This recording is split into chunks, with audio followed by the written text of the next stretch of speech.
Jakarta. Utang pemerintah tembus Rp7.040 triliun per tanggal 30 April tahun 2022 dengan rasio utang terhadap PDB 39,09%.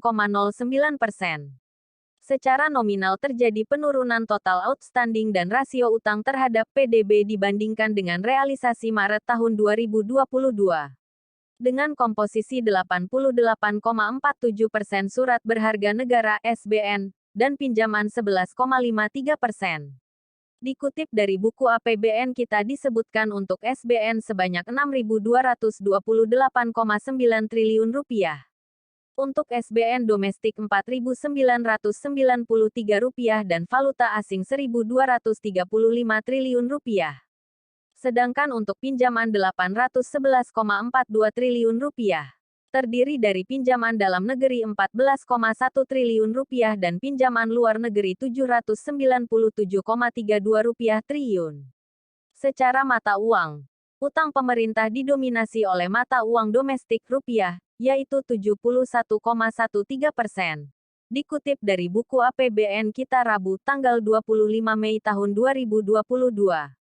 Home, ekonomi bisnis, finansial, infrastruktur, properti, energi, industri, fintech, bursa falas, moneter, perencanaan keuangan, solusi UKM, market research, infografis, fotobiz, videobiz, loker, indeks, detik finance, berita ekonomi bisnis. Wow, utang pemerintah tembus Rp7.000 triliun. Aman nggak nih? Shike Febrina Lausereno, Detik Finance. Rabu. Tanggal 25 Mei tahun 2022 pukul 15.50 waktu Indonesia Barat. Foto, tim infografis. Andika Akbarayansyah. Ilustrasi utang pemerintah.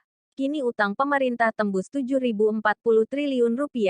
Jakarta. Utang pemerintah tembus Rp7.040 triliun per tanggal 30 April tahun 2022 dengan rasio utang terhadap PDB 39,09%.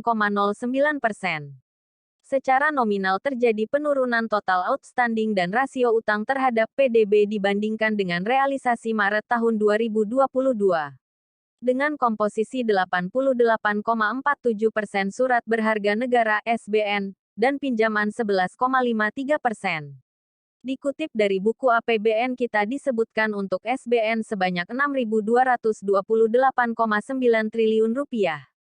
Untuk SBN domestik Rp4.993 dan valuta asing Rp1.235 triliun. Sedangkan untuk pinjaman Rp811,42 triliun. Terdiri dari pinjaman dalam negeri Rp14,1 triliun dan pinjaman luar negeri Rp797,32 triliun.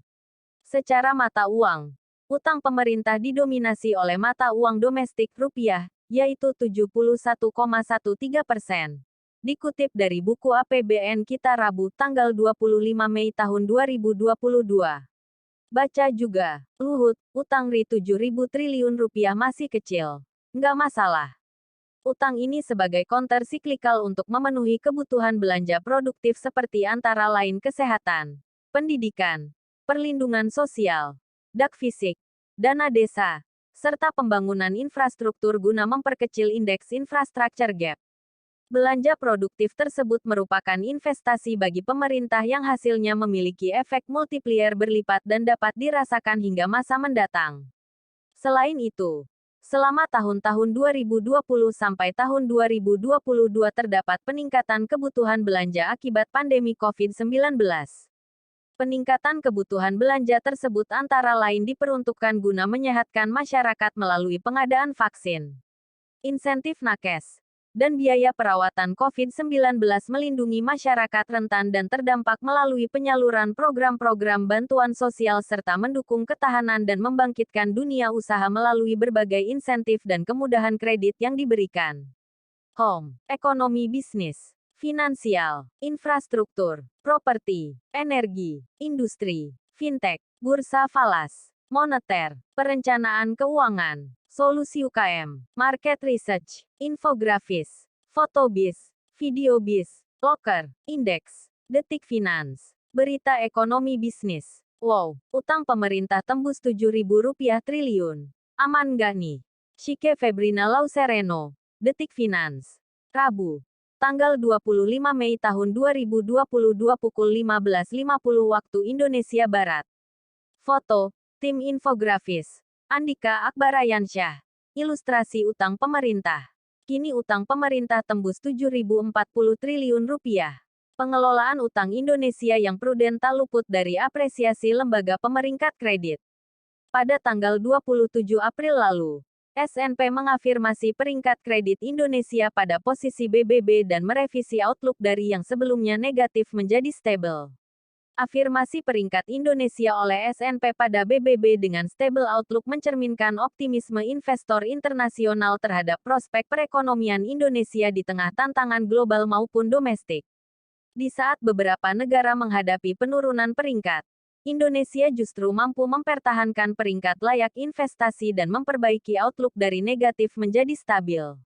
Peningkatan outlook tersebut menunjukkan kepercayaan S&P terhadap perekonomian Indonesia yang membaik dengan cepat dan kuat didukung kebijakan penanganan pandemi COVID-19 serta kebijakan makroekonomi yang efektif.